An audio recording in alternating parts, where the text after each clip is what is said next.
जनविश्वास पर नहीं, जनविश्वासघात यात्रा निकाले हैं, क्योंकि जनता की आवाज़ को बुलंद करने का जगह यहाँ पर है।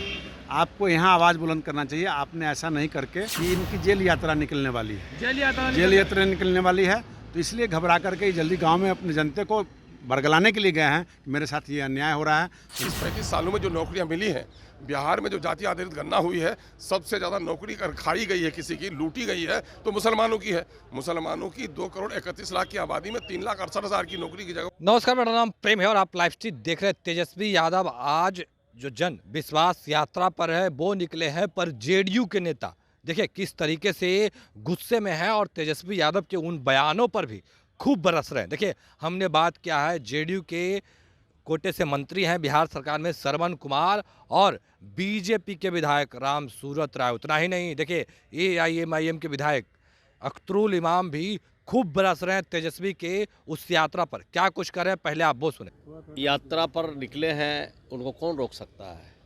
लोकतंत्र में सबको अपनी बात कहने का, अपनी तरह से यात्रा करने का, अपने तरह से जनता को समझाने बुझाने का लोकतंत्र की यही खूबसूरती है।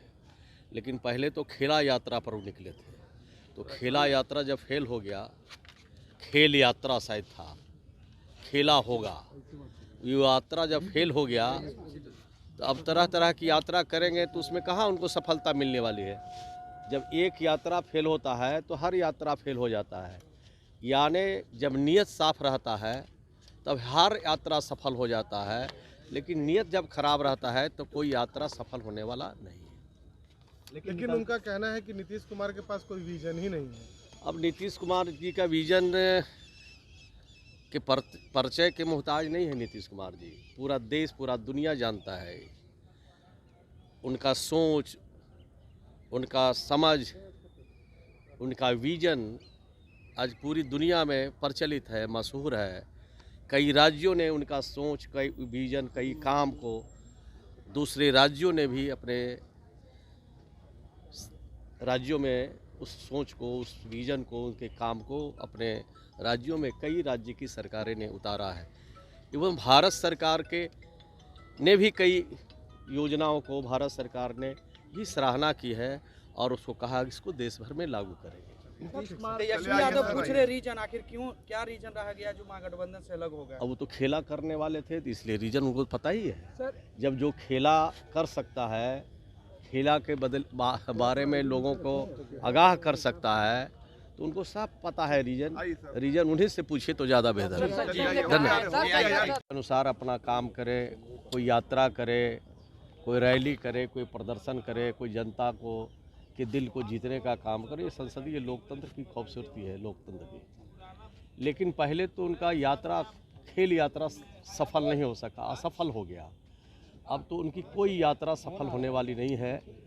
देश की जनता, बिहार की जनता जान चुकी है कि ये खेला करने वाले लोग हैं, ये जनता के सुख और सुविधा को देखने वाले नहीं हैं, उनके समस्या का हल करने वाले नहीं हैं। ये सिर्फ खेला में विश्वास करते हैं। जब खेला में असफल हो गए तो दूसरे खेला करने के लिए, दूसरी यात्रा करने के गए हैं, ये भी असफल हो गए। 17 महीने की सरकार को कहे हैं कि उस नौकरी को लेकर जो हम लोग बांटे हैं, सरकार जारी है और 17 साल से ज़्यादा नौकरी दी है, ये दावा तेजस्वी कर रहे हैं। और ये भी कहा है कि सिर्फ 10% मैंने काम किया बतौर मुख्यमंत्री रहते हैं, 90% काम नहीं कर पाया। नीतीश कुमार जी के शासन में नौकरियों की बहार रही है और नीतीश कुमार जी जब से शासन में आए हैं तब से लगातार इस बिहार के नौजवानों को, युवतियों को नौकरी में भर्ती करने का काम किया है। आपको मालूम है 2006 के बाद, और जिसकी ये चर्चा कर रहे हैं उनको, उनका समय छोड़ दीजिए, तो 7 लाख से ज़्यादा लोगों को नौकरी दिया है। और रोज़गार की अगर बात करें तो जीविका समूह के माध्यम से हम लोगों ने बिहार के महिलाओं को आत्मनिर्भर बनाने का काम किया है। 10,47,000 जीविका समूह बनाया है। 1,30,00,000 परिवार में हमने खुशहाली लाया है, उनकी तरक्की की है और 1,30,00,000 महिलाओं को हम लोग अपने पैरों पर खड़ा किया है। ये तेजस्वी यादव जब नहीं थे तब का ये आंकड़ा है। और वो आए हैं तो अपना क्रेडिट लेना चाहते हैं। क्रेडिट तेजस्वी यादव जी सदन को छोड़ करके जो विपक्ष के नेता है, मात्र 10 दिन का ये हाउस बचा हुआ है, उसको छोड़ करके जनविश्वास पर नहीं, जनविश्वासघात यात्रा निकाले हैं। क्योंकि जनता की आवाज़ को बुलंद करने का जगह यहाँ पर है। आपको यहाँ आवाज़ बुलंद करना चाहिए। आपने ऐसा नहीं करके आप गांव में जा रहे हैं तो अच्छी बात है, ये सदन के बाद जाना चाहिए। और एक चीज़ और बताना चाहूँगा कि इनकी जेल यात्रा निकलने वाली है, जेल यात्रा निकलने वाली है, तो इसलिए घबरा करके जल्दी गांव में अपने जनता को बरगलाने के लिए गए हैं कि मेरे साथ ये अन्याय हो रहा है। तो निश्चित तौर पे कोई न रहा रोबन हारा। सदन के अंदर विपक्ष जो है आज के दिन में कोई नहीं है, वो सड़क पर चले गए हैं, जो विश्वासघात है। जेल यात्रा कैसे निकलेगी सर? बिल्कुल इनके ऊपर ईडी का चार्जशीटेड है, सब कुछ है, कार्रवाई हो रही है। पर लालू यादव के भी आशीर्वाद लेकर निकले हैं, पूजा अब तो सनातन याद आएगा ही, जब राहुल गांधी को सनातन याद आ रहा है। अब ये लोग ईसाई को अब सनातन याद पड़ रहा है ना, सोनिया गांधी हो चाहे तेजस्वी यादव हो, ये सारे ईसाइयों को अब सनातन याद आ रहा है। तो निश्चित तौर पे सनातन का धर्म याद पड़ रहा है, तो बहुत अच्छी बात है। यात्रा में निकलना चाहिए, नेता और जनता का रिश्ता होना चाहिए और विश्वास जगाए हैं। तो मैं तो कहूँगा कि माइनॉरिटी के लोगों का क्या विश्वास उसने जगाया है, उसका जवाब वो देंगे जाकर के। उर्दू का उसने क्या किया, उर्दू शिक्षकों की बहाली, 12,000 टीचर टीईटी वाले जो हैं उर्दू बंगला, उनकी बहाली नहीं हुई। मदरसा के शिक्षकों का मामला हल नहीं हुआ है और उनके रहते हुए ही ईद की और बकरीद की और मुहर्रम की छुट्टी मुसलमानों की काट दी गई है।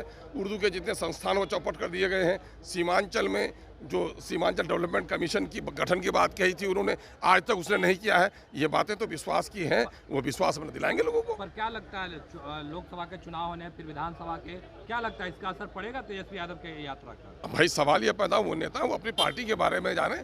मैं तो जिस जनता को जगा रहा हूँ, शोषितों पीड़ितों को, वो ये बात बताएंगे न कि पिछले 30-35 सालों में जो नौकरियां मिली हैं, बिहार में जो जाति आधारित गणना हुई है, सबसे ज़्यादा नौकरी कर खाई गई है, किसी की लूटी गई है तो मुसलमानों की है। मुसलमानों की 2,31,00,000 की आबादी में 3,68,000 की नौकरी की जगह पर उनको सिर्फ 1,73,000 नौकरी दी गई। दलितों की जो नौकरी होती है शेड्यूल कास्ट की, उनकी 4,11,000 होती है, 2,91,000 नौकरी दी गई। तो ये जो 20% आबादी है शेड्यूल कास्ट की और 18% आबादी मुसलमानों की है, ये 38% की जो नाइंसाफ़ी किया है जिन जालिमों ने, सबसे हिसाब लिया जाएगा। मुख्यमंत्री के पास क्या कहेंगे? हाँ, मुख्यमंत्री जी तो बेचारे अब ऐसे लगते हैं कि कहीं न कहीं बेचारे अलटते पलटते इतना जो हैं, पूरी दुनिया हंस रही है लेकिन उनको कुछ भी नहीं आता। तो इसके माने वाक़तन 2005-06 में जो नीतीश कुमार जी जो विज़न वाले थे, वो तो वाक़तन समाप्त हो चुके हैं। एक सवाल है, तेजस्वी यादव कह रहे हैं कि हम अपने जो क्षमता उसका केवल 10% यूज किए थे और बिहार में हमने इतना काम कर दिया। 17 महीने की सरकार में 10% यूज किया तो बाकी 90% का यूज नहीं किया तो पाप किया है। अच्छा, ओवैसी जी आ रहे हैं तो कितना प्रभाव है? 40 भाई ओवैसी जी इसलिए नहीं आ रहे हैं कि सत्ता में मुझे बैठा दो। ओवैसी इसलिए नहीं आया कि सत्ता की मलाई मुझे खिलाओ। ओवैसी आ रहे हैं दलितों को, वंचितों को, शोषितों को, पीड़ितों को, महरूमों को जगाने के लिए कि आज़ादी के नाम पर तुम्हारे साथ जो विश्वासघात हुआ है, बड़े लोग और बड़े हो गए हैं, जाति का नारा देकर खास जातियों का उत्थान हुआ है और तुम्हारा जो शोषण हुआ है, तो दलित समाज को जगाने के लिए वो आ रहे हैं। इसलिए अंधेरे में चिराग की अहमियत होती है। यही वजह है कि लोग ओवैसी का इस्तेमाल कर रहे हैं। तो अभी आप तमाम मुद्दे को लेकर क्या कुछ कहना था तेजस्वी यादव की यात्रा पर? आपने तमाम विधायकों को सुना, जेडीयू के लोग क्या कह रहे थे, बीजेपी के लोग क्या कह रहे थे और एआईएमआईएम के प्रदेश अध्यक्ष विधायक अख्तरुल इमाम का भी गुस्सा फूट पड़ा है। देखिए तेजस्वी यादव पर जो यात्रा पे निकल रहे हैं उससे पहले किस तरीके से तमाम जो विधायक है वो अपनी बातों को रख रहे हैं। फिलहाल के लिए इतना ही। बने रहे लाइव सिटी के साथ। लाइव सिटी को सब्सक्राइब नहीं किया सब्सक्राइब कीजिए। हमारे फेसबुक पेज को लाइक करना बिल्कुल न भूलें। धन्यवाद।